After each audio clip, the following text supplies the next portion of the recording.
Hey everybody, happy Monday. Hope you all had a good weekend. We're kicking off this week with a little bit of a kind of longer, sort of steadier kind of workout here.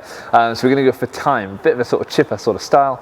You've got 800 meters of a run, first of all. You've then got 40 kettlebell swings, 40 toes to bar, then another 800 meter run, and then 80 air squats, and then finishing off with 40 pull-ups. Like I said, a bit of a kind of longer duration here. We're expecting this workout to take around about sort of 20 minutes or so. Those maybe quicker people might get towards, sort of closer towards sort of 16, 17 minutes or so. But yeah, it's going to be a pretty sustained effort. So we're looking to go, like I said at the start, kind of a fairly kind of consistent pace throughout the whole thing. Now, individually, each kind of part. So the runs, obviously, first of all, that 800 meter run, we're expecting each one of those to take, roughly sort of 4 minutes or so. I would say as a kind of maximum, almost like kind of 5 minutes. So if you don't feel like you're going to be able to kind of get that in within that time frame, obviously that's absolutely fine. What you may choose to do instead is a bit more just a sort of maybe like a 400, maybe a 600, just slightly less distance in order to still hit that kind of sort of time frame. If we're obviously substituting it for the bike or the rower, obviously we'll look to again go for a similar duration. So row, you're looking at kind of 1,000 meters for the guys, 800 meters for the girls. On the bike, probably towards sort of like 60 calories for the guys, maybe even towards sort of 45, 50 calories for the ladies, something like that.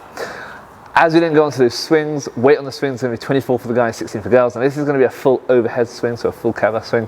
Now we're expecting this to be done maybe kind of 2 sets or less, maybe even 3 sets if we kind of really need to. But 140 rep stint at 24 and 16 shouldn't be too much of a sort of challenge for us. We shouldn't be breaking it up into kind of like 10s. I think we should be able to do a little bit more than that. When it comes to these toes bar, we'll talk about the toes bar and the pull-ups because they're obviously fairly similar. We're looking to complete those. This is where we can challenge ourselves a little bit, and we are expecting this one, each of these, to take a little bit longer and a little bit more time to make sure that we're practicing and doing something that is challenging. Okay, so I'd like to pick a variation that you can do basically between 5 to 10 reps of when fresh. So that then means that we're probably going to break this up into maybe sort of like 4 or 5, maybe even sort of 6 or 7 sets. But I think that is absolutely fine today. Chip through the work, just try and get through it as much as you can.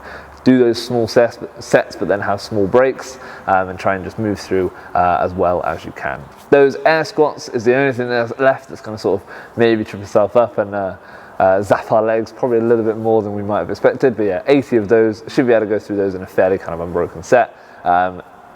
Only sort of scaling option there is just kind of reducing the numbers a little bit just to make sure that we kind of get them in a kind of fairly consistent, like I said, sort of 1 or 2 sets is ideal. All right, so there you have it, team. There was quite a lot in there, so I hope we stuck through this whole video. But yeah, hope you enjoy it. Just set us through nicely to start the week.